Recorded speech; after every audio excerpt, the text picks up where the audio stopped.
거룩하신 하나님 아버지, 하나님 은혜를 감사드립니다. 오늘도 우리에게 허락하신 이 시간을 통하여 기도로 나아갑니다. 말씀하여 주시고 깨닫는 이 시간이 되게 하옵소서. 예수님 이름으로 기도드립니다. 아멘. 찬송가 415장 하나님께 찬양드립니다. 찬송가 415장입니다. 십자가 그늘 아래 나 쉬기 원하네. 저 햇볕이 뜨겁고 또 짐이 무거워. 이 광야 같은 세상에 늘 방황할 때에 주 십자가의 그늘에 내 쉴 곳 찾았네. 내 눈을 밝히 떠서 저 십자가 볼 때 날 위해 고난 당하신 주 예수 보인다. 그 형상 볼 때 내 맘에 큰 찔림 받아서 그 사랑 감당 못하여 눈물만 흘리네.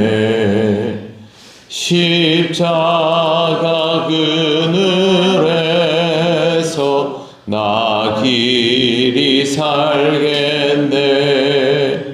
나 사모하는 광채는 주 얼굴뿐이라. 이 세상 나를 버려도 나 두려움 없네. 내 한량 없는 영광은 십자가뿐이라.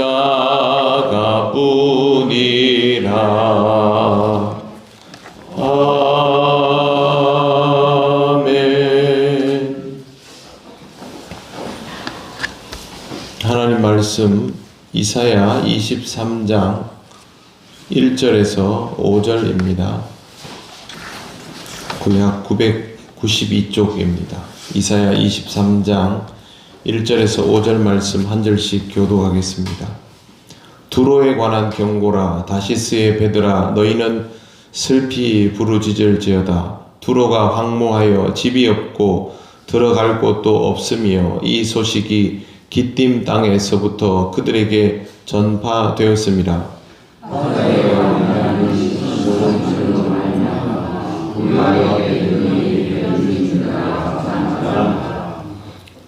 시홀의 곡식 곧 나일의 추수를 큰 물로 수송하여 드렸으니 열국의 시장이 되었도다.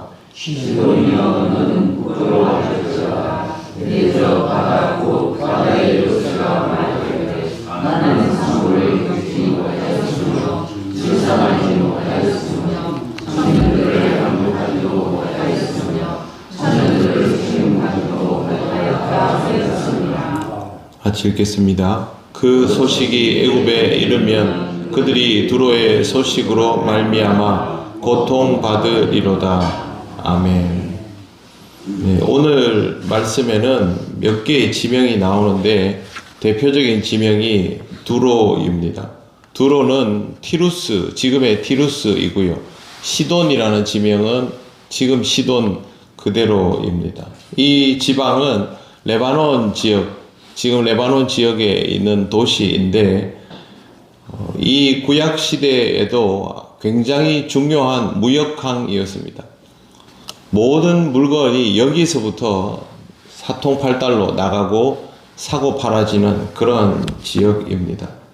그런데 이 지역이 어느 날 아수르나 바벨론의 공격으로 말미암아 무너지게 될 때 일어나는 일들에 대하여 성경이 기록하고 있습니다. 다시스의 배들아 너희는 슬피 부르짖을지어다. 두로가 황무하여 집이 없고 들어갈 곳도 없으며 이 소식이 기띔 땅에서부터 그들에게 전파되었음이라. 그렇게 되어 있습니다. 황무하여 집이 없고 들어갈 곳도 없다는 말은 전혀 어울리지 않는 말입니다. 지금 제가 어제 이 말씀을 보면서 현대 사회에서 이런 역할을 하는 도시가 어디 있을까 하니까 비슷한 모양을 흉내내자면 두바이 같은 곳을 떠올릴 수 있습니다. 두바이나 아니면 금융의 중심인 싱가포르나 홍콩, 뉴욕 같은 이런 지역, 그 지역 자체가 문제가 생겨서 파괴된다면 어떤 일이 일어날까를 생각해 보면 요즘같이 금융 중심의 시대에서 이 금융 허브들이 무너지면 전 세계의 금융 체계들이 동시에 흔들리면서 사실은 굉장히 심각한 상황이 오게 됩니다. 중동의 이란하고 이스라엘이 이번에 미국하고 전쟁하면서 우리들이 피부로 느꼈던 타격감이 엄청나지 않습니까? 두로가 그런 곳입니다. 이 당시에 모든 물자들이 두로를 통하여 이 나라로 저 나라로 다 가게 되기 때문에 어떤 경우에도 번성했던 곳이 바로 두로였는데, 이런 두로가 황무하여 집이 없고 들어갈 곳도 없다라는 말은 이 시대 사람들에게는 있을 수 없는 일입니다. 여기 보면 기띔이라는 곳이 나오는데요. 이 기띔은 지중해 지역에 있는 키프로스, 지금 사이프러스라고 불리는 섬입니다. 예전에는 국가였습니다. 여기에 있는 도시가 무역항의 중간 기착점인데 기띔으로 소식이 전해졌다, 두로가 파괴되었다 그러면 다른 지역에서 기띔을 통해서 두로로 가려는 배들이 오갈 데가 없는 거죠. 거기 가서 장사를 해서 물건을 팔고 돈을 해가지고 또 필요한 걸 사서 자기네 나라로 돌아가서 그걸 이제 유통을 시켜야 되는데 중간에 허브가 없어져 버린 것입니다.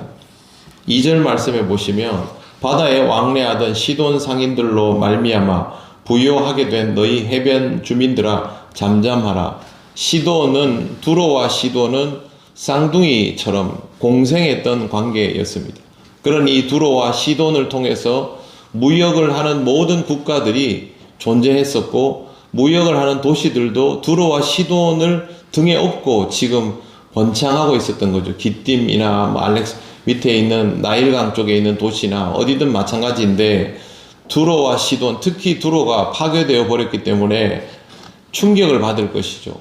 어떻게 할지를 몰라 하는 상태가 된 것입니다. 여기 나오는 해변 주민들아 잠잠하라는 말은 이런 공황 상태에 대하여 충격받고 있는 것들을 그대로 표현하는 것입니다.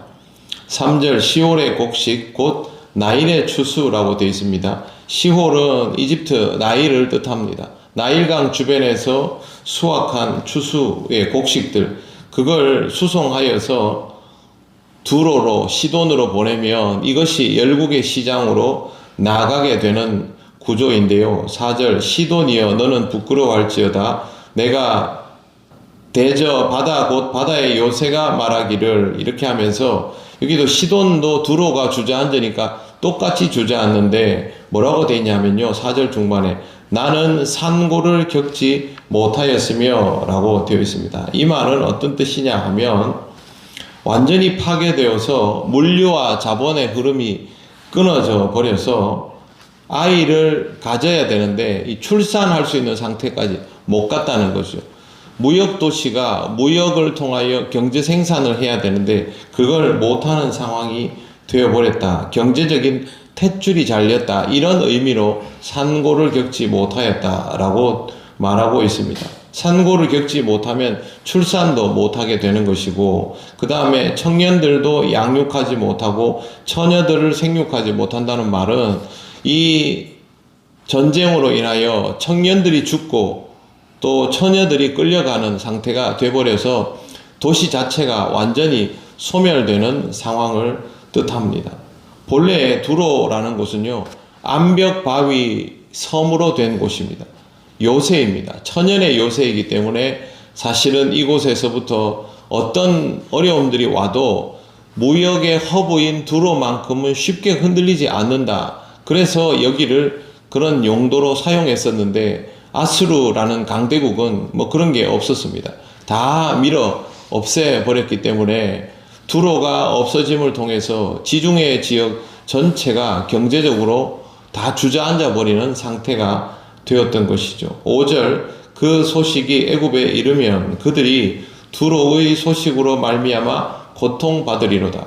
강대국 이집트마저도 두로의 파괴에 대하여 직접적인 영향을 받으며 그들에게도 경제적으로 엄청난 타격이 온다라는 겁니다.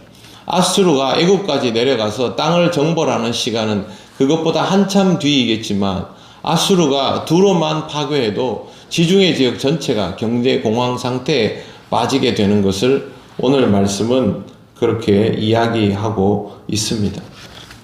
그 시대의 사람들도 각자 나름의 자리에서 자기의 계획을 가지고 경제활동을 하면서 살아갔을 것이고 국가들도 모두 나름의 계획을 가지고 살아가지만 경제 허브가 되었던 두로의 파괴로 인해서 이 지역 전체가 공황 상태에 빠지게 되면서 할 수 있는 일들이 못하는 일로 전부 바뀌어지게 되었습니다. 우리는 코로나를 겪으면서 세계적인 공황이 어떤 식으로 전개되는지, 사람들이 어떻게 공포에 빠지는지를 보았고, 이러한 전쟁을 통해서도 얼마나 빠른 시간 안에 우리가 여러 가지 어려움을 느끼게 되는지를 보았습니다. 어느 나라만 힘든 것이 아니라 순식간에 전 세계가 다 힘들어져 버리는 상황을 경험하였죠. 세상의 일들은 이렇습니다. 다들 나름대로 계획하고 준비하고 성실히 살아갈지라도 뜻하지 않은 작은 변수 하나로 인해서 모든 계획이 송두리째 날아가고 변화가 되고 어쩔 수 없이 우리는 거기에 또 적응을 해야 하는 그런 상태에 이르게 되는 것이죠. 이 말씀을 주시는 이유가 있습니다. 인간의 계획이나 의도나 준비나 모든 것들이 어느 순간 쓸모없게 되어버릴 수 있다라는 것이죠. 그거는 인간에게 주어진 숙명과도 같은 것입니다. 그렇기 때문에 그것을 이용하고 필요하면 누리고 살아갈 수 있지만 거기에 우리의 모든 것을 의존해서 살아갈 수는 없다라는 것입니다. 이러한 전쟁으로 말미암아 일어난 변수로 얼마나 많은 변화들이 일어났습니까? 그걸로 인하여 자기 인생의 방향을 틀어야 했던 사람들도 얼마나 많을까요? 그리고 수많은 사람들이 죽었습니다. 그들도 이제 재건을 하겠지만 그 재건은 굉장히 오랜 시간이 걸릴 것이고 그 영향은 파도처럼 전 세계의 모든 국가에 이어지게 됩니다. 지금 세계 모든 나라들이 군사력을 증대하느라고 정신이 없습니다. 이제부터는 언제 어디서 전쟁이 일어나도 하나도 놀랍지 않은 시대가 되어가고 있습니다. 우리가 의지할 이는 하나님밖에 없습니다. 세상에 어떤 것들을 의지하고 있어도 그건 우리를 준비시켜 주지 못합니다. 우리 개인의 인생도 마찬가지입니다. 어떤 상황에서도 내가 의지할 대상은 하나님 뿐이시다라는 사실을 항상 의식하면서 신앙을 가지고 하루하루의 삶을 살아가시기를 바랍니다. 기도드리겠습니다. 하나님 감사합니다. 무너질지 않을 것 같았던 두로가 무너지며 지중해 지역 전체가 공황 상태에 빠지는 것처럼 지금 이 시대에도 우리들이 살아가는 이 자리에 이와 비슷한 일들이 여러 번 일어나고 있음을 봅니다. 우리의 인생에 일어나는 많은 변수들을 우리가 다 대처하거나 감당하지 못함을 인정합니다. 하나님을 더욱 믿고 의지하며 신앙으로 살아가게 하시고 우리의 초점이 신령한 것에 맞추어지게 하셔서 어떤 상황에서도 어떤 변수 앞에서도 흔들리지 않고 담대하게 하나님을 믿는 자로 살아갈 수 있도록 인도하여 주시옵소서. 우리 통영교회 모든 성도들이 이와 같은 신령함으로 오늘도 평안한 삶을 살아갈 수 있기를 원합니다. 성령께서 우리를 인도하여 주시옵소서. 예수님 이름으로 기도드립니다. 아멘. 하늘에 계신 우리 아버지, 아버지의 이름을 거룩하게 하시며 아버지의 나라가 오게 하시며 아버지의 뜻이 하늘에서와 같이 땅에서도 이루어지게 하소서. 오늘 우리에게 일용할 양식을 주시고 우리가 우리에게 잘못한 사람을 용서하여 준 것 같이 우리 죄를 용서하여 주시고 우리를 시험에 빠지지 않게 하시고 악에서 구하소서.